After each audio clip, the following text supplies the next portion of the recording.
오늘 본문 34절에서 승리한 제자들에 대해서 이렇게 말씀합니다. 칼날을 피하기도 하며 라고 요약하고 있습니다. 선지자들 중에 믿음으로 칼날을 피한 선지자들 대표적으로는 엘리야 선지자, 엘리사 선지자, 예레미야 선지자입니다. 엘리야는 아합 왕의 왕비 이세벨이 죽이려고 쫓았고, 엘리사는 여호람 왕이 죽이려고 쫓았고, 예레미야 선지자는 여호야김 왕이 죽이려고 했습니다.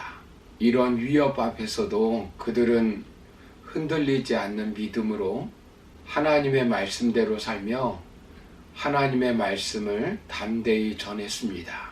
오늘 그들 모두를 다 살펴볼 수는 없고, 오늘은 죽음을 맛보지 않고 승천한 엘리야 선지자에 대해서 살펴보면서 은혜를 나누고 있습니다. 당시 나라는 부강했지만 하나님을 믿는 신앙은 바닥이 난 세상에서 여호와는 나의 하나님이라고 하는 뜻을 가지고 있는 엘리야는 믿음으로 대단한 기적을 일으키는 선지자였습니다. 3년 6개월 동안 비가 오지 않을 때 믿음으로 기도하여 비를 내리게 한 선지자이고, 가뭄으로 인하여 먹을 것이 없어 굶주려 죽어가는 여인과 가족에게 믿음으로 기름과 먹을 것을 떨어지지 않게 하여 살렸고, 믿음으로 죽은 자를 살리는 기적을 일으켰습니다. 뿐만 아니라 바알 선지자 450명과 아세라 선지자 400명을 믿음을 통해 불로 심판한 선지자입니다. 하늘에서 불을 내리게 한 선지자입니다. 그런데 엘리야도 믿음이 흔들렸습니다. 그렇다면 우리는 어떤 상황에서도 우리의 믿음이 흔들리지 않고 끝까지 믿음으로 승리할 수 있을까요? 지난 시간에 첫 번째로 사람의 말에 흔들리지 말고 하나님의 말씀을 끝까지 붙들고 승리해야 한다라고 말씀드렸습니다. 오늘 두 번째로 살펴볼 것은 우리는 혼자라고 믿음 흔들리지 말고 하나님과 하나님의 사람들과 함께 승리의 삶을 살아야 합니다. 왜 능력의 사람이었던 엘리야가 믿음이 흔들리고 있습니까?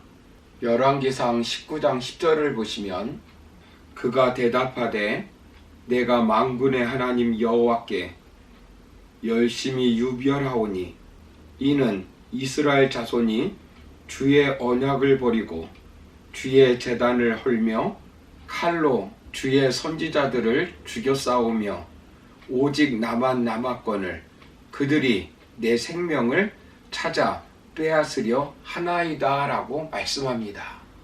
나만 남았다는 것입니다.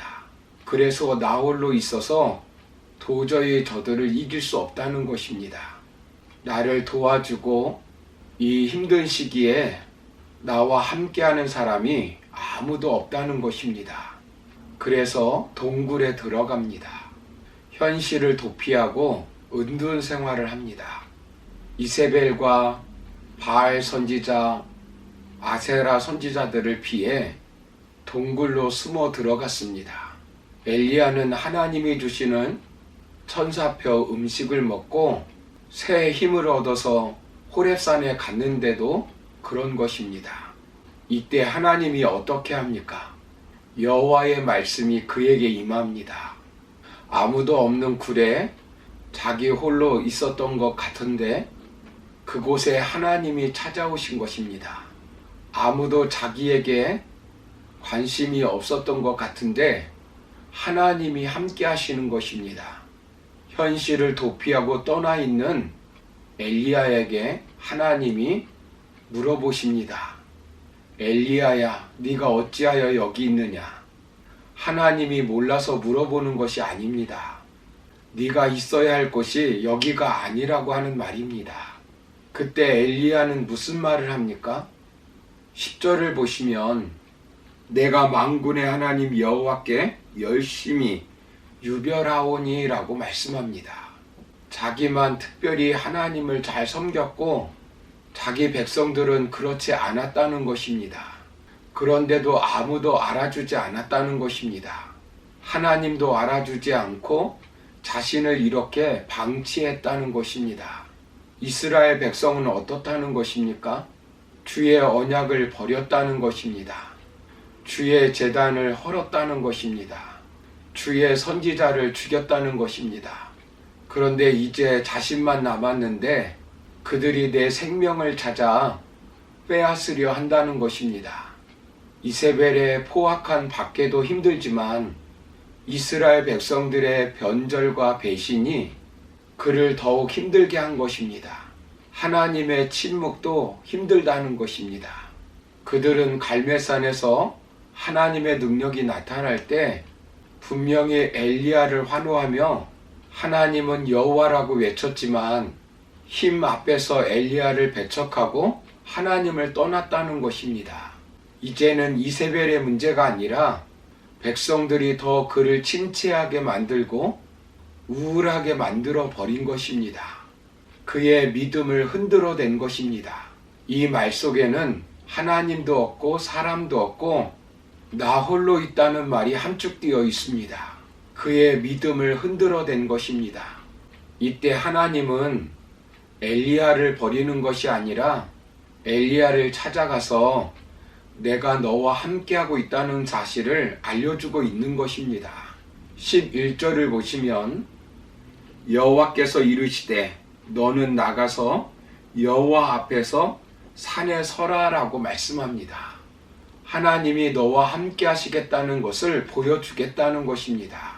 반복해서 나만 남았다고 말하고 있는 엘리야에게 하나님은 15절에서 이렇게 말씀합니다. 여호와께서 그에게 이르시되 너는 내 길을 돌이켜 광야를 통하여 다메섹에 가서 침체의 동굴에 있지 말고 하나님께서 생명을 주시고 너를 통해 하고자 하는 사명의 땅으로 하나님과 함께 가자는 것입니다. 그리고 그의 말에 하나님은 직접적으로 어떻게 말씀하고 있습니까?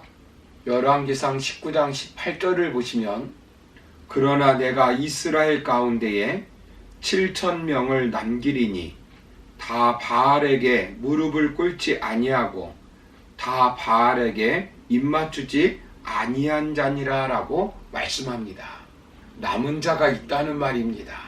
7,000이라고 하는 숫자는 문자적인 의미로 볼 수도 있지만 완전수인 7의 배수로서 미래의 이스라엘 역사를 담당하기에 충분한 숫자를 의미하는 상징적 의미로 해석할 수 있습니다. 자신만 남은 것 같지만 하나님의 사람들을 하나님이 남겨놓고 일하십니다. 결국 역사를 하나님이 주관하신다는 것입니다. 사랑하는 성도 여러분, 우리는 홀로가 아닙니다. 모세가 홀로인 것 같았지만 그에게 하나님께서는 아론을 준비시켜 주셨습니다. 비록 형이지만 비서처럼 그의 일을 도와줄 것이라고 말씀하셨습니다. 바울이 늙어 감옥에 홀로 있었던 것 같지만 디모데 같은 아들이 있었고 자신의 주치의인 누가가 함께 하였습니다. 무엇보다 하나님이 그와 함께 하셨습니다. 골리앗 앞에 선 다윗이 홀로인 것 같았지만 만군의 여호와가 다윗과 함께하여 골리앗을 무너뜨렸습니다. 우리는 죽음의 순간까지 홀로가 아닙니다. 세상 끝날까지 예수님이 우리와 함께 하십니다.